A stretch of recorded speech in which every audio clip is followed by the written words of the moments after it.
Hola, bienvenidos a este nuevo análisis. Hoy vamos directamente al grano con un tema fascinante. Vamos a trazar, de la forma más objetiva posible, un rastro documental muy específico recopilado por la investigadora Charlotte Thompson y Servit. Su trabajo examina una tesis bastante impactante: la enorme influencia que tuvieron ciertas instituciones en el sistema educativo estadounidense a principios del siglo XX. Básicamente es un viaje cronológico a través de actas, citas y reuniones históricas que, según esta investigación, moldearon por completo las aulas tal y como las conocemos hoy. Vale, entremos en materia. Esta línea de tiempo de aquí, que abarca desde 1914 hasta 1928, nos va a servir de guía. Vamos a rastrear estrictamente cómo evolucionaron las políticas educativas en esta ventana de tiempo tan turbulenta, justo desde el inicio de la Primera Guerra Mundial hasta finales de los felices años 20. Fue en esta época tan concreta donde, según los documentos, empezó todo. Y claro, la gran pregunta que enmarca todo este recorrido es precisamente esta: ¿cómo dio forma el poder institucional a esa educación temprana? Es decir, al ver los datos, es inevitable preguntarse cómo los gigantes financieros y las grandes fundaciones empezaron a meter mano en un terreno que antes era cosa casi exclusiva de las familias y las comunidades locales. Vamos a tener esta pregunta en mente mientras desgranamos el proceso paso a paso. El viaje empieza en el año 1914 con algo bastante revelador. Tenemos una resolución oficial de la Asociación Nacional de Educación, la NEA. Y ojo a lo que decían, porque ya entonces mostraban una resistencia clarísima. Afirmaban ver con alarma cómo grandes corporaciones como las fundaciones Carnegie y Rockefeller intentaban estandarizar los planes de estudio. Según la fuente de Servit, los educadores de la época ya veían esto como una verdadera amenaza a la libertad académica. No se fiaban un pelo. Pero bueno, es que la alarma no era solo cosa de los profesores. Si saltamos 3 años después, a 1917, encontramos una advertencia durísima en el mismísimo registro del Congreso de los Estados Unidos. Es del obispo Warren A. Candler, hablando sobre la Junta de Educación General. Advertía del inmenso y peligroso alcance que tenía esta entidad privada en absolutamente todo tipo de empresas educativas. Hablaba del tremendo riesgo de tener un poder centralizado dirigiendo el intelecto de toda la nación sin ningún tipo de control popular. Y mientras esto pasaba en casa, el contexto mundial no se quedaba atrás. En 1918, William Boyce Thompson, director del Banco de la Reserva Federal, veía con muy buenos ojos los cambios radicales que traía la Revolución Rusa. De hecho, la investigación señala que aportó personalmente la friolera de $1 millón de la época para apoyar a los revolucionarios. Daba la bienvenida a esos cambios drásticos a nivel global. Y $1 millón en aquel momento era sencillamente una auténtica barbaridad.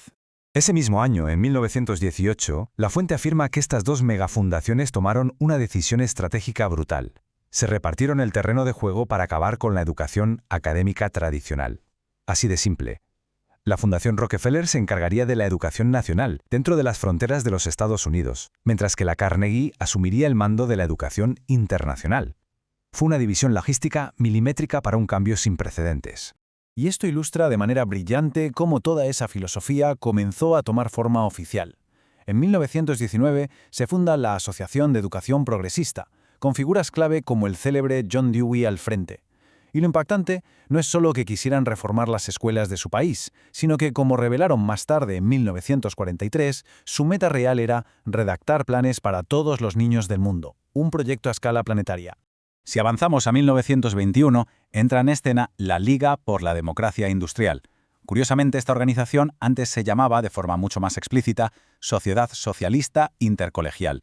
Su propósito declarado es clave para entender esta historia. Proponían usar la educación para crear un nuevo orden social basado puramente en la producción. Es un cambio de paradigma brutal. Ya no se trataba de adquirir conocimiento por el conocimiento en sí, sino de pura ingeniería social para el mercado laboral. En ese mismo año, 1921, nace también el famoso Consejo de Relaciones Exteriores, el CFR. La fuente subraya el papel del coronel Edwin Mandell House, que tenía una influencia tremenda sobre el presidente Woodrow Wilson. House, que por cierto había escrito una novela socialista llamada Philip Drew, fue la pieza clave para montar esta sucursal estadounidense del Real Instituto de Asuntos Internacionales británico, una red de influencias en la más alta esfera. Ahora, lo verdaderamente interesante de esta diapositiva es cómo entra la psicología en la ecuación. Edward Bernays, nada menos que el sobrino de Sigmund Freud y padre de las relaciones públicas, hablaba con total naturalidad de un gobierno invisible. En sus textos defendía abiertamente la idea de que una minoría inteligente podía dirigir y manipular la opinión pública a su antojo, un concepto que encajaba como un guante en las estrategias educativas que se estaban diseñando. Historiadores súper reconocidos como Carroll Quigley o Arthur Schlesinger Jr. dejaron muy claro el inmenso poder de este Consejo de Relaciones Exteriores. Según explican, el CFR se infiltró por completo en las universidades y en la política exterior del país.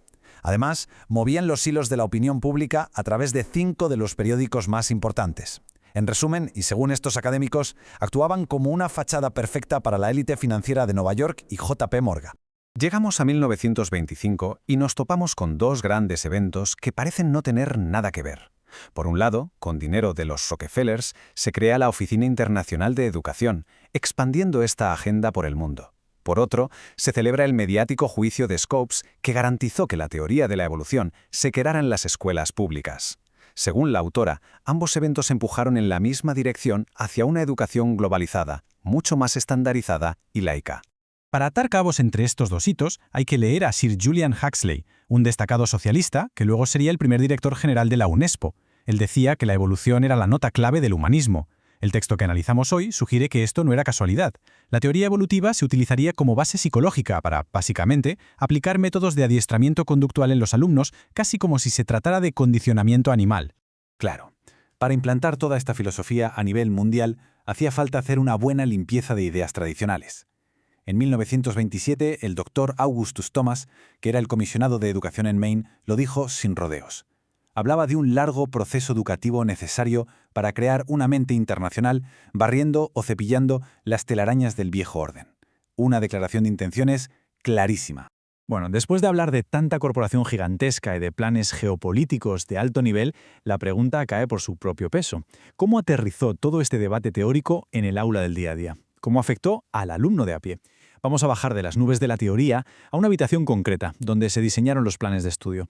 Vamos a avanzar y ver cómo se construye todo esto en un escenario 100% real. Diciembre de 1928. Es tarde por la noche tras una conferencia y 13 educadores se reúnen en privado. Menudo grupo. Allí estaban gigantes como John Dewey, el pionero de la psicología conductual Edward Thorndike, el Dr. Ziegler del Consejo de Relaciones Exteriores y un profesor de ciencias llamado O.A. Nelson. Nelson fue quien, años después, destapó todo lo que se habló allí dentro. Según el relato del profesor Nelson, estuvieron casi 2 horas debatiendo la introducción de algo llamado matemática moderna, y Nelson se oponía rotundamente. ¿Por qué? Pues porque este nuevo enfoque eliminaba de un plumazo el razonamiento lógico natural, sustituyéndolo por un trabajo de pura memoria mecánica. Para un educador de la vieja escuela como él, las matemáticas son pura lógica, no repetir cosas de memoria hasta el agotamiento sin entender el porqué.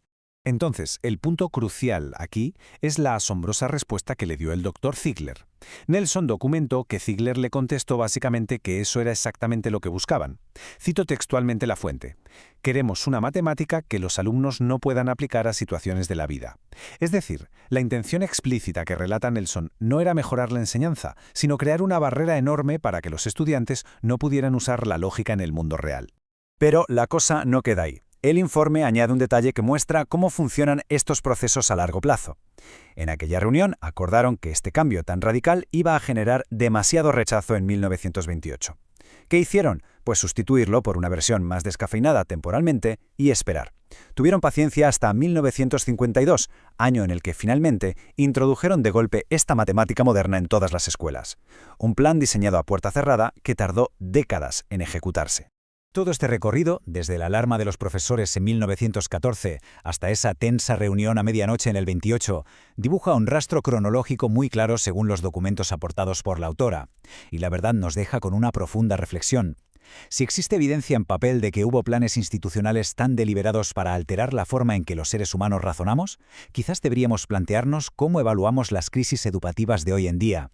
A lo mejor las respuestas a las carencias del sistema actual no están en el presente, sino escondidas en los pasillos de la historia. Sin duda dan muchísimas ganas de seguir escarbando en estos archivos, ¿verdad?